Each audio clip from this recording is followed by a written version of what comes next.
Hi, to turn on swipe typing on Samsung Galaxy S25, go in Phone Settings. From here, scroll down to find General Management tab. And after that, go in Keyboards List and Default and make sure that Samsung keyboard is your default keyboard.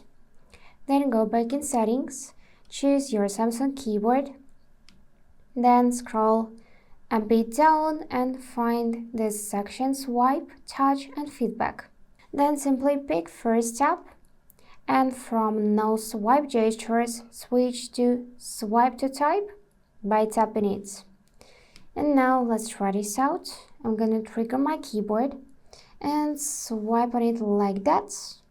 And as you can see, everything is working, so I can easily write down something with the help of this swiping way.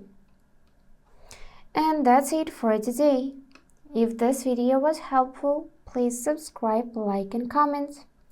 And I wish you all the best. Bye bye.